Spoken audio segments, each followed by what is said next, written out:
It's Blacktober, and we're welcoming sci-fi cheer girl and her amazing Renaissance costuming. If you want to see the videos, check out the Black Women Stitch Patreon, and they're waiting for you there.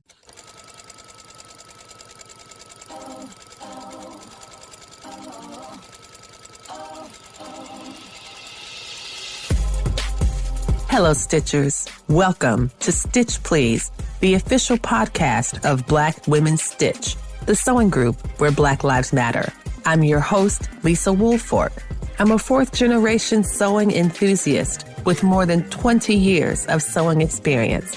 I am looking forward to today's conversation, so sit back, relax, and get ready to get your stitch together. Hello, everybody, and welcome to the Stitch Please podcast. I am your host, Lisa Woolfork, and as I say for every single solitary episode, this is a very special episode. Because this episode is with Shasta Schatz, who does fantastic cosplay and historical costuming. And we're going to talk about how these two things are different.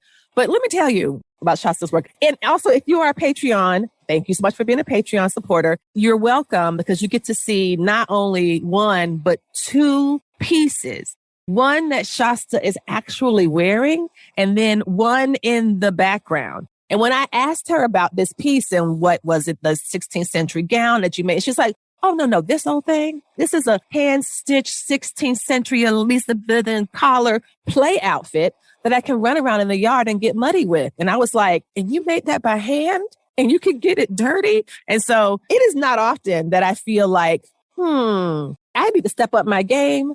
It is not often. I feel like my game is pretty high until you meet a fantastic Black woman costumer who makes fantastic clothes with her actual hands and not with a sewing machine that I always say I handmade this. So welcome, Shasta, to the program. Thank you so much for being with us today. Thank you and welcome. And thank you for having me, Lisa. I'm a huge fan, like I mentioned, and I am excited to talk about historical costuming because I've been doing it for a very long time. Well, this is great. And I thank you so much for listening to the podcast and for being a supporter. I'm very grateful. And you caught my eye a long time ago because of the amazing gowns that you make. And I also appreciate both the sewing and the history and the intervention that you make with your work. Can you talk about what's the difference between costuming and cosplay? Ooh, that's a good one. So I use costumer as my label because I don't want to get boxed into cosplay, mostly because of, I'll say, negative connotations. I didn't know it was a negative thing to be a cosplayer. I thought people just dressed up and went to Comic-Con and had fun.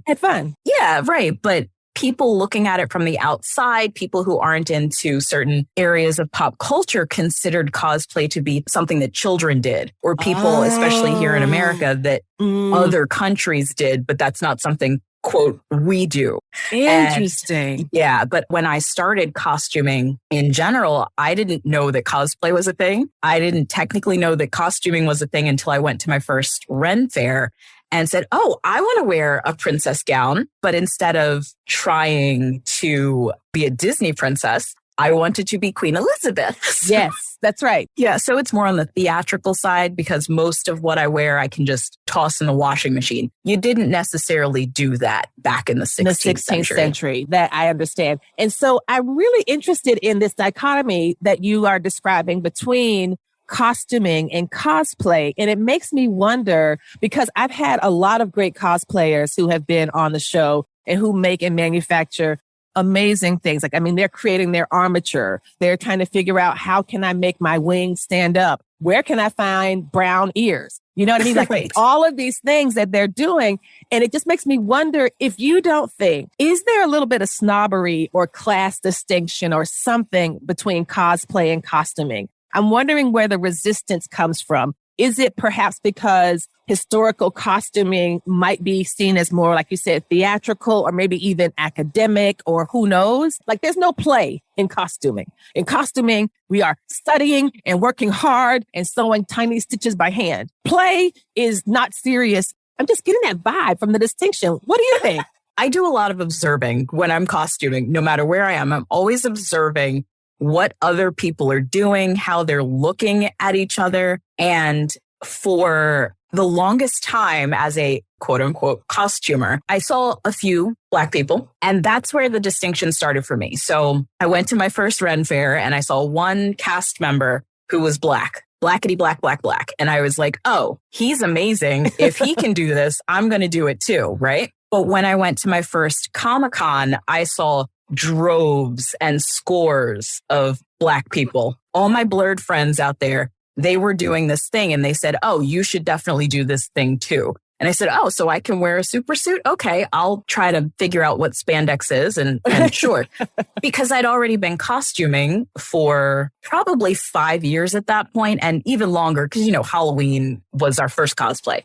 But I started to note the differences. When I went to the Ren Fair in all my finery, I had 1 or 2 people in those first couple of years come up and say, oh, well, you look really nice, but did your people wear that back then? Oh. And I never got that at Comic-Con. Wow. Okay, that is very interesting because I'm sure there's folks that are in the Comic-Con who have had experience with people policing, right? There are these folks who believe in canon, who absolutely believe, Shasta, I cannot tell you how hilarious I find this shit, okay? How hilarious I find the idea of canon over something that is completely fictional. Yes, stop colonizing fiction. It's not even real. Someone imagined this and they're like, no, you cannot imagine yourself as that imaginary character because the writer's imagination only saw white people. Therefore, you can't be Superman. What? It's absurd. It is absolutely absurd. It is absolutely absurd. And that absurdity, it carries over. It's people. It's human people. It is. It's also colonizers, but it's human people. And that carries over for me into historical costuming. Like I said, I'll get these ignorant questions every once in a while because they don't want you to out them. They don't know what kind of person you are, but they still want to get their dig in because they think they know more than you. They with a capital T, they know more. But my degree is in English literature. I spent all of my time after undergrad working in researching archives, reading books that had nothing to do with the color of my skin. I just wanted to see what was in this one woman's will or her birth record or, runaway ads from the Americas, all that stuff. Yes. So I know more than people showing up in a free event or a pay event who aren't even dressed up. So like you mentioned before, it is very academic, that snobbery, that gatekeeping, that policing. Yes. I want to say that it comes from an academic area because I didn't go to dress history conferences and fashion history conferences. I didn't know any of that existed. I just knew I wanted to wear these, I wanted to be a wench sometimes. I wanted to be a princess sometimes, but I wanted to do it historically because I can move in historical clothes. I can't move in the $20 bag costumes at the party store. That is not where you are at all. That is not where you are at all. And what I appreciate, and I would love to hear more of your thoughts on this, is that you decided to stitch yourself into history. I did. And by that, I just find that so important and so powerful because it is often the case that Black women are somehow expected to either squeeze ourselves in from the margins or somehow change who we are or how we look to better fit in. And you did something. You said, no, I am going to take the work of my hands and my skills, my academic skills, scholarly skills, research skills, sewing skills, crafting skills, and to actually recreate these garments and make them for me. Yes, that is exactly and that's what I strive to do. Every single garment that I make, every accessory, every headpiece, every little, beaded pin that I put in my hair, I can probably trace it back to art history. I can trace it back to a letter that was written to a person. And I love that because I nerd out over history. And yes. I think it's good to have a little history, but to really dig into the stuff that no one's looking at, like I mentioned, wills. And that's where we get a lot of our information for historical dress now. I buy all the right books. I read all the right manuals. I do all the things. I go to the workshops, but none of the people that are being presented historically look like me until I found one.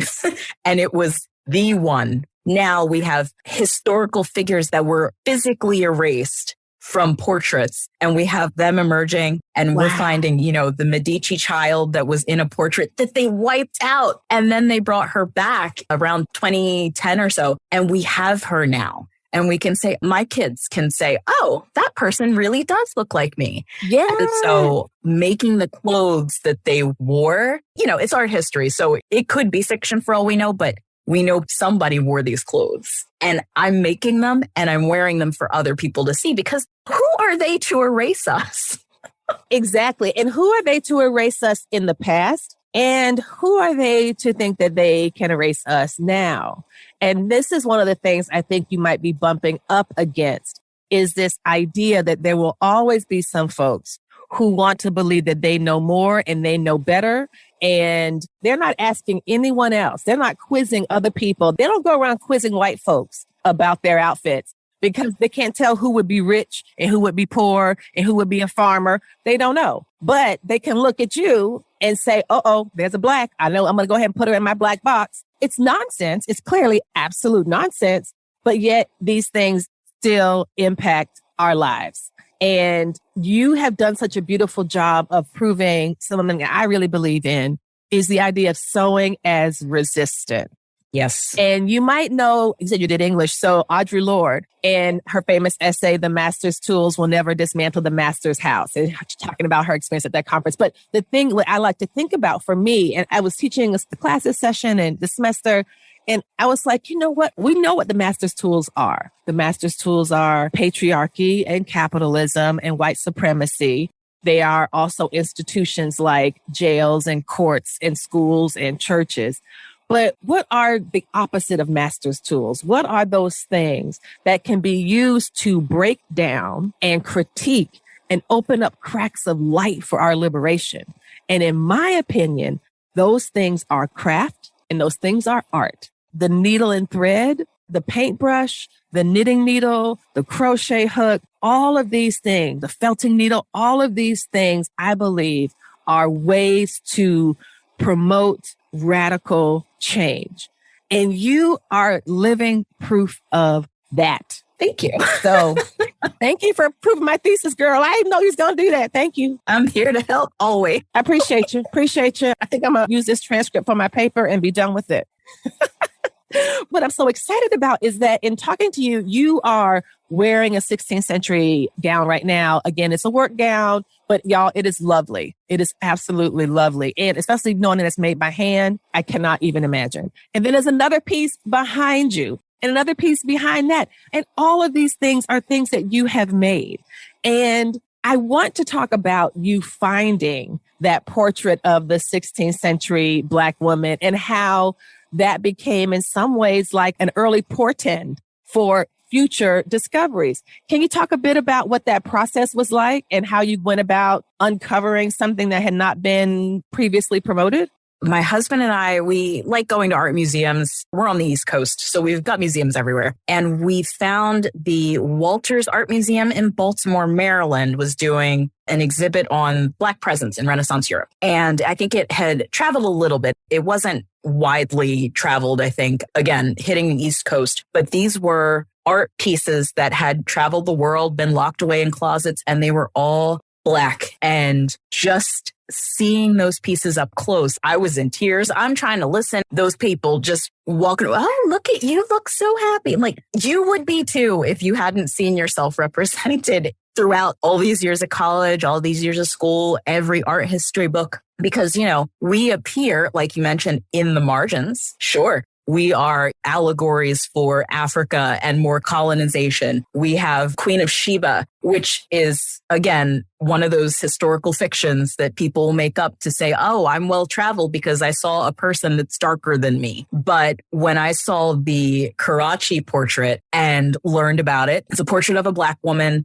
They assume that she's a seamstress because she has pins in her gown. Fine, fine. But importantly, there's a shoulder in the portrait. She was not the primary focus of this portrait, but the rest of it didn't make it. It did not make it through history. She made it through history. And that right there, historical costumers like to come up with their goals or their wish list items. And it's always, oh, I saw this fashion plate and it's my historical doppelganger and I just need to make this outfit. And I'm like, that's great, sweetie. I'll just be over here making whatever I want. But when I saw this portrait, I had to have it. I had to have it. I was afraid because, well, the history we assume is that it's by a Florentine artist in the latter part of the 16th century. And then it kind of traveled to England in some way. And then provenance of portraits in art is an educational nightmare because all of the academics are trying to say, oh, well, it couldn't come from here. It's a whole thing. But from what the Walters Museum had presented, I was hooked. So then I started researching Renaissance Italy, which is a huge swath.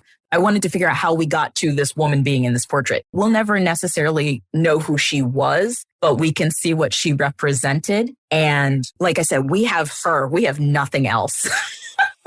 That tickled me. It still tickles me. I don't know if you've ever seen I don't know if it's Kehinde Wiley, but it's a piece and it's called Enough About You. Ooh. And it is, I don't know if it's Wiley or not, so I'll be sure to make sure to have correct information in the notes for this episode. But it's a big, big portrait of like white men meeting to sign documents to take away people's rights. Mm-hmm. And then there's a little black boy in the corner holding like a vessel of water or whatever. Yep. And so he took the painting and balled everything up, like he was balling up a big piece of paper to make a ball to shoot, shit in the trash can. And he framed the boy's face. Titus Kaphar. Sorry, Kehinde Wiley. Sorry, that was my bad. I'm in Virginia. His amazing statue's right down the road. I got Wiley on the brain. It is Titus Kaphar. He was my whole mood for this. Oh, yes. Kaphar also has The Myth of Benevolence, which is a piece I use a lot here when I taught Sally Hemings University last semester here at the University of Virginia. So I definitely am aware and familiar and grateful for Kaphar's work. But yes, so now you get the chance to make your own 16th century doppelganger. And I did. So tell me a bit about the process. I'm very interested in the process of historical sewing. This idea that you are using the exact techniques that they would have used at the time, or are you just saying, I will sew it by hand and not use any modern technology? I don't necessarily have the same techniques. I can buy thread at the regular store. I mean, I don't know. Tell me about what that's like. And I guess we can get also to how important is historical authenticity and accuracy, not in terms of the narratives and the stories and the histories, but in terms of the textile itself and what it means to produce or reproduce a garment. So the first part is, how on earth do you sew by hand? Like more than a hem. If I have to sew a hem, I feel like I am being punished. You are. It's torture. It's utter torture. I do a lot of hand exercises, honestly. For the portrait gown, that was supposed to be a mock-up. That was a wearable mock-up. And then after I'd finished it, I just didn't want to do it again. This is good enough. So a lot of it is sewn by machine, but it's hand finished. So I used most people call historical stitches. A stitch is a stitch is a stitch. We just call it different things throughout history. But I have a gown that it was based off of from the same period. Again, I knew nothing about Renaissance Italy. Most of my focus was Shakespeare and later Elizabethan. So I had to learn a whole new style of fashion for a time period that I just didn't know anything about. So I found some bloggers that had information on that sort of thing. That's actually because I was knee deep into Black people in the Renaissance. I was starting to find more people who looked like me, who wanted to dress like me. Yes. And I'd reach out and say, hey, which gown did you base this other thing off of? I need that book so that I can reproduce this gown. Oh, okay. And they send me some information. So finding a community through that process was what I've been waiting for 20 years. But then when I actually got down to make the gown, I used polyester taffeta, no shame. I used thread and things that I got at the local, fabric store. I used fusible or iron-on interfacing, the hard fusible stuff. Interfacing. Yeah. You can make fabric bowls out of, it still hurts me. Like, yes, Timtex or Peltex or one of those Texas. Yep. So I did use that to make it kind of hard because everything at that point was very structured. But we are still 100, 200 or so years out of what we consider today to be corsetry. So It's all stiffened fabrics and all this. And because I was making at the time, I thought a wearable mock-up, I wasn't going to go out and spend, all this money on the silk and the buckram and the stiffening materials. So I was essentially playing dress up for that one. But as I went through the process, and I still had my manuals out, I still had my historical pictures and all the things, and this is how you do this stitch from the 1400s. It was a mixture. It became a mixture. And then when I finally got to the point where I said, oh my gosh, this actually looks like a dress. Oh my God. I'm not going to make this again. Let me get out my needles and my beeswax because we're going to finish this sucker by hand. And I did. And there is some real silk in the neck cloth, and there are little touches here and there. But once I got probably up to the point where I was attaching the skirts to the bodice, I had to stop and say, nope, this is going to be the one. This is going to be my representative piece. And I have already put at least electricity for the sewing machine into it, but let me give it a little bit more. And that's when I start physically inserting my blood, sweat, and tears up late until 3:00 because I just want to finish that hem. But back then they don't just have a turned up hem. They have a stiffened hem. So I have to put wool batting. I use wool scraps because I'm not going to go looking for actual wool batting, but I'll pull wool scraps from my scrap bin and I have to piece those together by hand. And then I have to stitch those into the hem by hand. And then I have to turn up the hem by hand. For that gown style specifically, you do these little snips at the end because it helps the fabric in some way stand up so that it doesn't collapse when you're walking through your castles and such. Wow. So I want to know how to do engineering that at its best. Like, I want to have the zhuzh. Is that walking? Yes. I want to have the zhuzh. Please do that. Hey, friends. Hey. Stop on by the Black Women Stitch Patreon page and help us gain 200 new subscribers by the end of 2022. The Black Women Stitch Patreon page has been recalibrated to reflect 3 levels of giving with excellent benefits in each tier. Beginning at $5 a month, the Black Women Stitch Patreon includes benefits such as videos of the Stitch Please podcast, monthly stitch ups, direct video messaging, a quarterly gift, and more. So check out the Black Women Stitch Patreon and help us get 200 new subscribers by the end of 2022. The link to the Black Women Stitch Patreon page is in the show notes. Help us help you get your stitch together. And thank you. The rustling of the silk taffeta when I'm walking on the paving stones in my backyard, it's choice. It's pretty great. I think I might have to let you have that, girl. I'm just going to switch, do a little twirl for me and say, you know what? Lisa Woolfork is never going to make one of these. I'm a twirl extra for her. I will set up a whole video of just me twirl. I have a basement full of gowns. Where am I going to wear all these gowns except to my backyard? Well, I am so excited because I love what you're doing so much. Again, it goes back to not inserting yourself because that feels like aggression. And that reinforces this boundary, this false boundary. Again, the gatekeeping, right? You can't have this. You can't have this. You can't have this. It's just for the dominant culture. It's just for white folks or whatever. It's you really fashioning and refashioning and pulling together stitch by stitch by stitch, a direct line from that woman in that 16th century painting to yourself. Yeah, I absolutely am. Because again, I've gotten those little comments. I worked in the education department for a museum for a very short time because they don't like to pay museum employees. And so I needed to pay rent. And now I work in corporate America. But when I was working in museums and running educational classes for school trips and things, I would have the parents, capital T, those parents, looking over my shoulder at the white assistant behind me to make sure the information I'm presenting is true. And luckily, I worked for a great museum and they know not to engage and what have you. But it was moments like that that put me on this path. They put me here. And if you want to call it spite sewing or spite costuming, feel free because it might be a little bit. And I claim that. I will not be told that I can't wear silk taffeta and eat a turkey leg at the same time because I will. And I've done it. And that's what it comes from. I forgot that they had turkey legs at those fairs. I love me a turkey legs. They are so good. I might have to figure out how to make me a little Renaissance halter top, something easy. Just a little one. Just a little tiny one or something. Or I can say, I'm friends with Shasta. She said I could come here and have a turkey leg. It's true. I have that kind of clout now. I know you do. 50 Ren fairs out there. I know you do. I know you do. And so, for example, in terms of the sewing techniques, I love how you describe that hem, that it is padded, it is turned, it is clipped so that as your body is moving and as the outfit has momentum, it can still retain the integrity of the intended design. And people figured out how to do that in the 16th century. Yes. As I look at your gown and the neckline, I see this very narrow rolled hem. It looks like a very narrow hem. And so I'm really curious about, honestly, just how did you do that?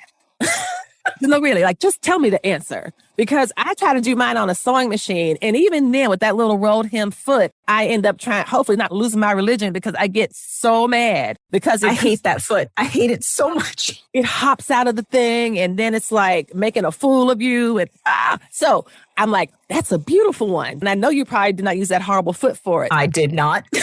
How did you do that? For this one specifically, it's essentially just pressing it with the iron. I have to get very tiny, very tight. I start with everything having a 1/2 inch seam allowance. So instead of the 5/8 inch that most people are used to, this is linen, which is great. It wants to take all of my abuse. So I start there. I turn out my 1/2 inch allowance and then I turn in to that crease, the other 1/4 inch of that. When I'm doing an actual rolled hem, which we see more in the 18th century, which is what I'll be doing for the gown behind me, you have to roll your thumbs and your fingers and stretch the fabric at the same time. And that's a nightmare. I can usually get up to about a solid 3 inches of rolling, and then you start stitching. And then you pull and roll between your fingers, and then you start stitching again.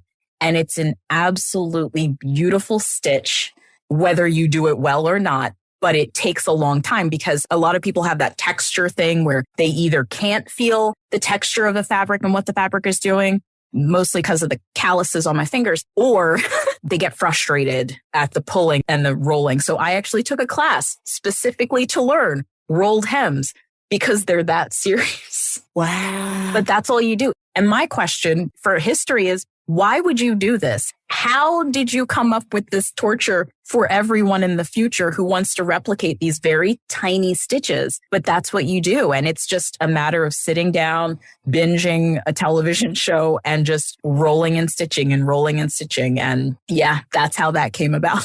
That is incredible. And my mind is absolutely blown. Listen, I'm going to be 100% honest. When I do a rolled hem, I put it on this machine I brought called a serger, and I lift the foot and I put it down there, and then a needle and 2 loopers do the magic job of covering the edge with whatever thread I put in there. And let me tell you something else. I am so freaking proud of myself when I do that. I've done it for napkins. I've done it for dress hems. I've done it for all manner of things. No, I love it. I love my serger. There's not too many people that can come on this show and make me feel like a slouch. But I tell you, listen, y'all, it's a good thing Shasta is such a kind person and of such good cheer. That's why they call her sci-fi cheer girl. But I'm glad I'm also a person who's very secure in their own abilities and also not afraid to stay in her lane. Not at all. I love my zone of genius, and it does not involve sewing by hand. That is an amazing process you just described. What are some of your favorite books that help to get people? I don't know if you feel comfortable saying, I don't know if you want, I know you. Yeah. Okay. Well, let us know so that we can, so that we'll know like where to look and how to learn more.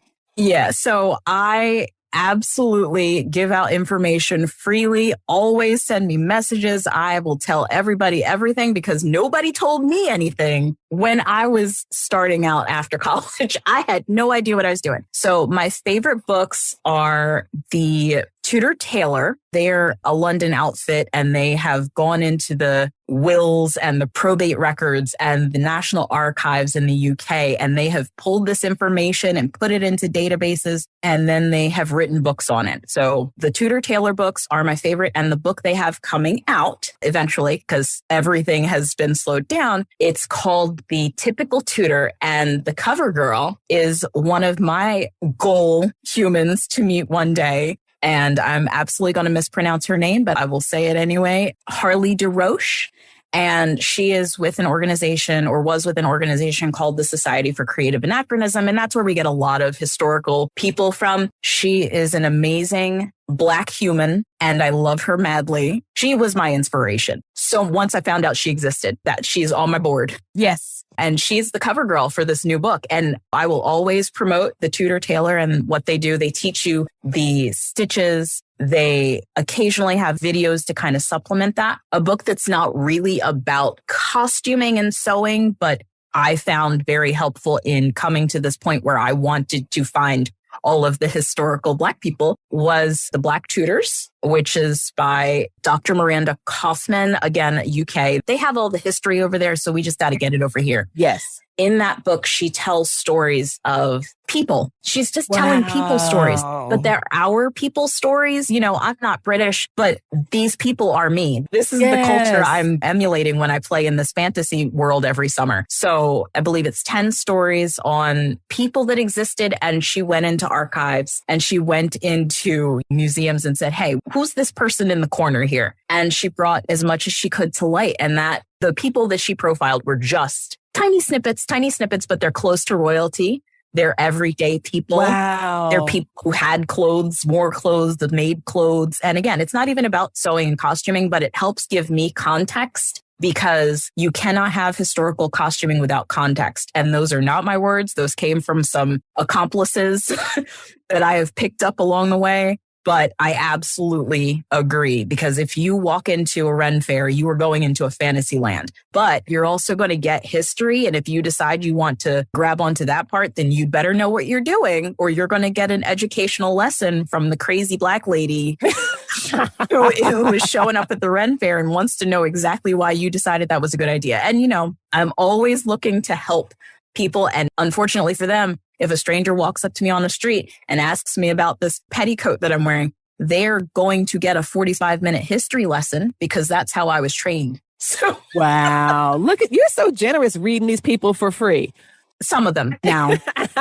I call her the Fair Francis, kind of like Barbecue Becky, but she's Fair Francis. The one that comes up to me and says, oh, hey, did you make that? Could you make me that for $50? And I say, ma'am, she doesn't get a history lesson. Wait a minute. I'm trying to be clear. You mean to tell me that at a Renaissance fair that is full of people who are making their own costumes, standing in front of a shop? Mm-hmm. Yeah, making their own costumes, making things, knowing how difficult it is. Somebody who might even have had an experience of doing a rolled hem with their actual thumbs and fingers is going to go to another person and say, can you sew this for me for $50? How about this? I'll buy the material and you can keep the leftovers. You're welcome. I've had some doozies. Do you want some beeswax? I'll pay you in beeswax since I hear you like it. I have had someone give me beeswax, but it was more of a thank you for giving me information and not a, oh, you made me a gown that really should cost $1,500. So someone gave me a vintage sewing machine. I want to say maybe 50s, but we didn't agree on a vintage sewing machine for payment. It was a commission with a contract. And she gave me $50 and a sewing machine that also tried to burn my house down. So I've had some doozies. Wow.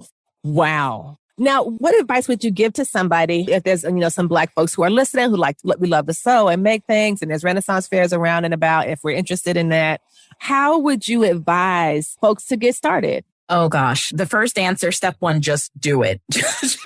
If you want to start making your own clothes, pick a thing you want to make, because if you come out of nowhere, you're going to end up in what I like to call the fun clothes, which are, you know, essentially Black Friday, but at the Ren Fair all summer, because you're going to run off and you're going to say, okay, I need a skirt and I need a wench bodice and I need some wings, because that's what they wear at the Ren Fair. So that's fine. But if you really do have an interest in doing it by hand and doing it yourself, you might as well do the historical stuff. So the first thing I would say, honestly, go out and grab a big 3 pattern that looks close to what you want, because it's at least going to give you an idea of what goes into it. I have all those in the back of my pattern closet because I don't need them anymore. Right. But they do help, especially if you're a machine sewist, because a lot of the books, even the ones I mentioned, are not for sewing machine learning. They are absolutely 100% by hand. If you already know how to sew, you can figure out where you just do a bag lining instead of turning in the hems of the lining and then attaching it to the outside, which is a general construction method. But if you're just getting started, go pick up a whatever big three pattern and say, okay, this is a gown and I don't want to die in the heat. So let me go get some actual cotton, which is not necessarily a historical choice, not for the 16th century, but cotton is not going to give you the issues that polyester or couch fabric are going to give you. And you can still get absolutely beautiful brocades and damasks and prints and all kinds of things. Pick a fabric that you can move around in because you are going to sweat.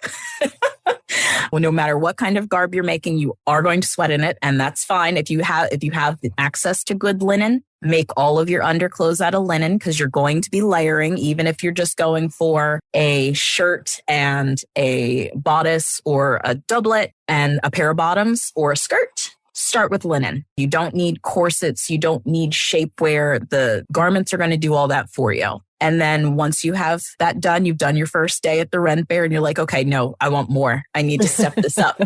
Then you're going to go and pick up a book like The Tudor Tailor or just go to YouTube at this point. I think everybody's information is out there. Even I, unfortunately, have a YouTube channel that I started thinking I was going to do one thing and it turned into everything except that. But there are pattern companies. Again, another accomplice applicant company is Margot Anderson, and she takes a theatrical approach to 16th century costuming. And honestly, I learned a lot of what I do today from her manuals, which are awesome. Of machine and hand sewing, because nobody wants to sew upholstery fabric by hand. So you put that part in the machine, but you do your linens by hand. Just start small accessories, even just wearing a skirt you have in your closet that kind of looks like something a Renaissance person would wear, and then make a nice shirt to go under it. You can get away with a lot. No one is going to chase you down like they did me 20 years ago. And say, let me inspect your outfit, please. I'd like to make sure it's a machine assisted, or let me see the palms of your hands. Do you have lots of calluses on your thumb? Do you have your calluses? Yep. Exactly. Yep. I'm so glad you mentioned Black Fae Day because I love Black Fae Day, and Jasmine and Kia were on the program to promote that event when it happened. And I just love Black people being free to be and make and think and do and go where we want to go and do the things we want to do. And she has, and the same way that Jasmine has created Black Fae Day to provide this kind of space for Black folks who want to cosplay in this way. I'm in her Facebook group. That's amazing, amazing costumes. It's just this idea of you being a possibility model for somebody else. In the same way that Jasmine is a possibility model and that event is a possibility model. The idea that you can talk about this Black woman who's going to be on the cover of a book and how she inspired you. Yep. Now you are in the position to inspire other people. You are absolutely in that position. And by looking at the work that you do, by seeing the gorgeous, gorgeous gowns that are done, I mean, the word painstakingly comes to mind. And I'm thinking heavy on the pain. Yeah, there is literal blood in this dress behind me. Based on how you described the sewing process, I don't doubt it. And tears and sweats and probably a few naughty words. I don't know. Mine would be full of cuss words. Mine would just probably be like, if my gown could talk, it'd be like, the fuck? That's what mine would be saying. It gives it power, really. Yeah. That poor dress would think that's what its name was. I want to close by giving you this opportunity to answer the question I always ask everybody. Like, the slogan of the Stitch Please podcast is, we will help you get your stitch together. So Shasta, I am going to ask you, what advice would you give to someone who is interested in doing what you're doing to help them get their stitch together? Cover your ears because you're not going to want to hear this. It is to incorporate a little bit of hand sewing into every single piece that you make. I have Viking Ruby. I have a very nice big machine, but no matter what I make on it, even if it's like a hand stitched tag that says, oh, I made this, or if I did the buttons or even the buttonholes, just a little bit, just a teeny bit, especially if you're a beginner, do a little hand sewing. If you are putting in a zipper on a modern garment or a theatrical garment, baste it in by hand. Don't pin it. Don't glue it down or do whatever the old Singer manual tells you to do. Baste it by hand. If you're trying to do an intersection, a seam intersection where you're trying to get that perfect crisscross, baste it by hand with an actual needle. The thread doesn't matter, but a tiny little needle, and baste it by hand just an inch side to side, and then turn it and make sure it's straight. And then you don't have to spend the next hour ripping it out with a seam ripper because you put it in the machine without thinking about it first. Wow. Just little tiny. And my favorite is setting sleeves by hand, but hand basting the sleeve in because you can control that rotation. And on historical sleeve, I hate putting in historical sleeves because they make no sense. They don't make sense to me because, I wear t-shirts and workout pants all the time. And I understand how those go in because I didn't have to make them. They just go on my body. But when I have to put in a historical sleeve, they have pleats, they have slight gathering. They are covered by a strap so you don't actually see the seam where the sleeve goes in. None of it makes any sense. But I do it by hand because I can control where it should be. I can make sure I can move. I have a full range of motion in all of my historical garments. People say they're uncomfortable. They're not uncomfortable. They're just not made for you. You have to put effort into it. But if you do it by hand, you know exactly how to fix the problem later. And then if you want to, you can stitch it up by machine. But just a tiny bit, get yourself some beeswax and a nice thick thread. Look into thread sizes for hand sewing because that's a whole topic on its own. It's fascinating, but just a little bit, even if it's just to put in a bar tack at the end of one of those tunic seams that opens up at the bottom, put a little bar tack in by hand and it will change your life. Even if you bleed a little, you'll be okay. Y'all, on that note, thank you so much, Shasta Schatz, for being with us today. Oh my gosh, this has been such a wonderful, wonderful time. You can find her at Sci-Fi Cheer Girl, and she's got amazing, beautiful images. And when you'll see those images as part of the promotional materials for this episode. And where else can we find you? I've had a blog since 2008, and that's where I get a little ranty. So if you want to see the less cheery side of Sci-Fi Cheer Girl, you can find that at greenlinenshirt.com or sci-fi-cheergirl.com. Thank you so much for being with us today. Thank you, thank you, thank you. It's amazing. You're amazing. Thank you. You've been listening to Stitch Please, the official podcast of Black Women Stitch, the sewing group where Black Lives Matter. We appreciate you joining us this week and every week for stories that center Black women, girls, and femmes in sewing. We invite you to join the Black Women Stitch Patreon community with giving levels beginning at $5 a month. Your contributions help us bring the Stitch Please podcast to you every week. Thank you for listening. Thank you for your support, and come back next week and we'll help you get your stitch together.